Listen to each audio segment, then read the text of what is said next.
Okay, so let's just run through the ingredients for this risotto. So I'm going to be making a mushroom risotto, and I guess the first ingredient is the rice, which is a special type of Italian rice called arborio rice.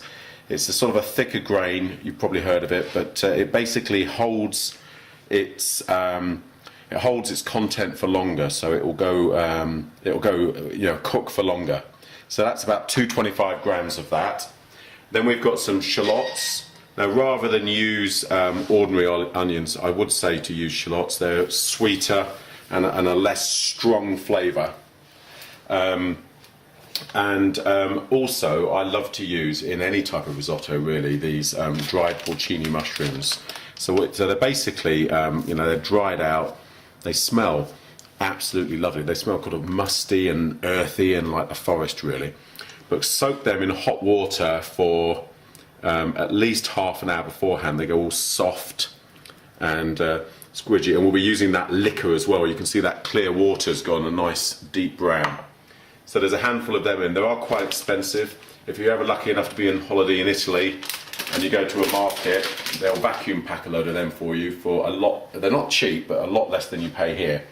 And then mushrooms of your choice. I've got some oyster mushrooms here and some nice chestnut mushrooms, but anything you can get hold of with a nice strong flavour, like those yellow chanterelle ones, are delicious. Butter, parmesan, some white wine, and we're good to go. First thing we're doing on the rice though is a sort of a tip I picked up in a Ramsay book, Gordon Ramsay book, which is basically to parboil the rice for 5 minutes. So and that will just take the time required to cook out the risotto down. Makes it more manageable for a dinner party. So you can do that in advance of your guests arriving. And in a minute I'll show you what we do with the rice in terms of just laying it out and getting it cold. Other key ingredient we've got is some chicken stock. So obviously after a Sunday roast with the family, get your chicken stock made up with your leftover carcass. Get that out in the freezer. There's about 400 ml of that. And so I think that's about it. We're about good to go. Okay, the first thing we do is take the parboiled rice. So this is just basically just had the edge taken off it. Take a good 10 plus minutes, this big rice, to fully cook. So that'll be really hard still, but we're just basically going to lay that out on a baking sheet and spread that out so that cools. And you can do this before, like I said earlier, you can do this before your guests arrive and make sure that's nice and cool. And you can see how big it is already. It's already taken on quite a lot of moisture. So that was a 5 minute parboil. Next stage is to get the shallots just gently sweating. And I have realised, of course, I've forgotten the ingredient, typical, which is the garlic. So we'll just get those on a nice low heat.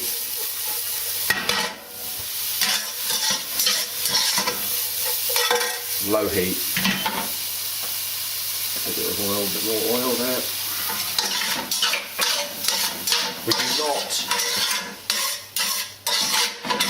We do not want to brown them.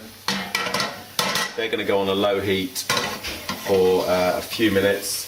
Get the garlic.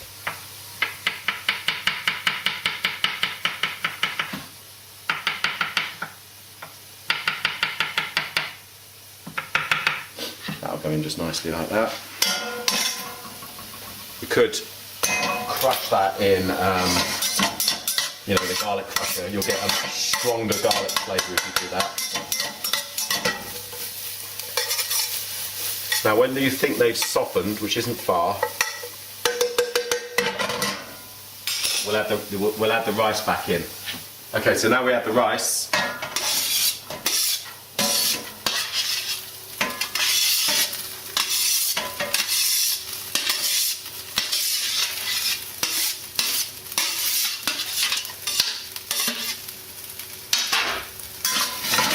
Get that all coated with the oil and the shallots, and then in goes about a glass of wine. just to measure it out, just so you can see roughly how much we're talking about, rather than me just pouring blindly. This is a 250. I'll probably do about a 200. Nearly full, that is. Shake that around, and that's the first part of your risotto making. Turn the heat up a little bit now. We're going a bit of a slightly faster process. And what makes risotto so delicious is it sort of tastes creamy, and that's mainly because we keep moving carefully, but we keep moving the risotto rice pretty much throughout the process. Whereas a paella, you kind of just leave it still. That's the sort of flame I've got on it. Quite high. And then we get a ladle for the stock. Once the rice has got to temperature, you'll find that it absorbs the wine and the subsequent liquor quite quickly. So the first liquor I'm going to add is the liquor from the mushrooms. Not quite ready. Just wait till it's almost all gone.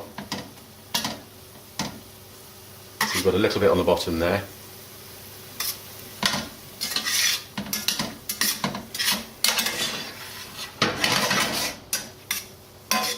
There we go. Add some more liquor. Keep the mushrooms. That's probably enough. I'll probably do it in 2 batches.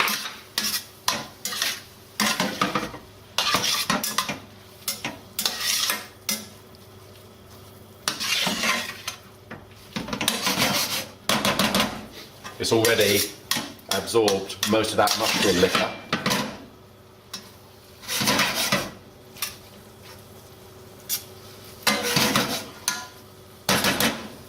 Put the rest of the mushroom liquor in.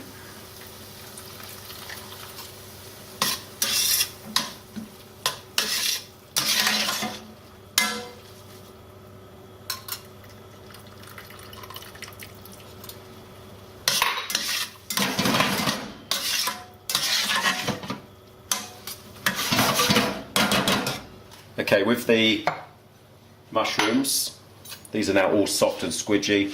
Just chop them nice and fine. I wouldn't say they've got a great texture if you get a piece of them, so just chop them up into little pieces really. And they'll go in a few minutes, not straight away. Okay, we're going to add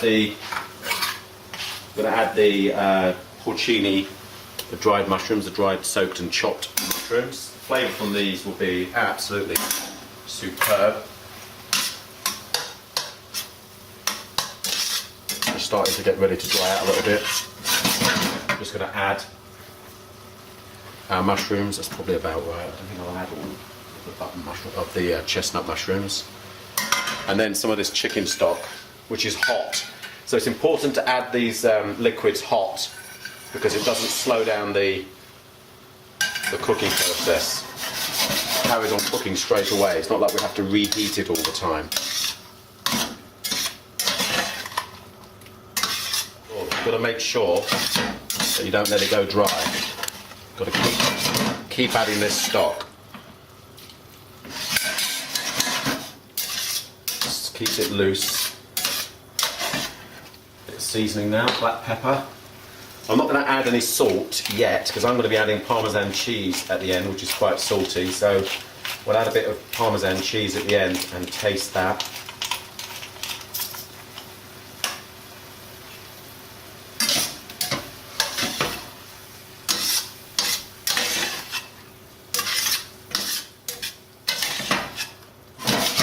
Starting to come to the end of that bit. And soon what we'll do is we'll start tasting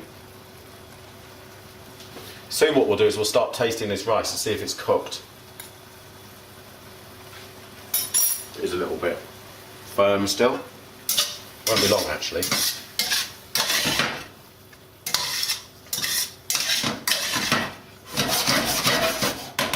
And we'll do one more of this.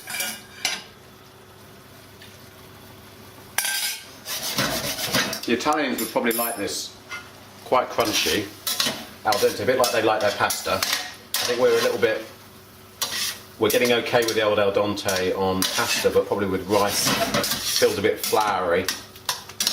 But I would just taste it. I think we're there now. Look at that, lovely. And the other thing the Italians will do is they'll serve it quite liquid, almost not like a soup, but really runny. I don't personally. I prefer it a little bit more solid, a little bit more of a, especially as an accompaniment to a main course. So I'm just going to add a little bit of butter. Say a little bit. It's about what, 25 grams there, and just a tad of cream. And then I'll be ready with my parmesan as well.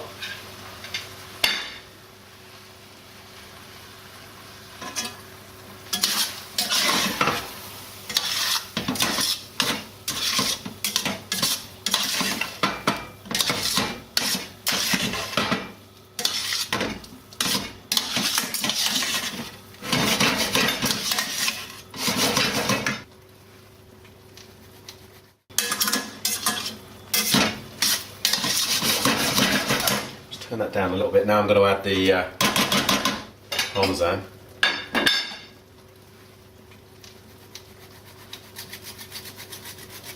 Parmesan does act as a bit of a thickening agent. So you don't have to be too careful because you've got some stock left over. Worst case, some boiling water.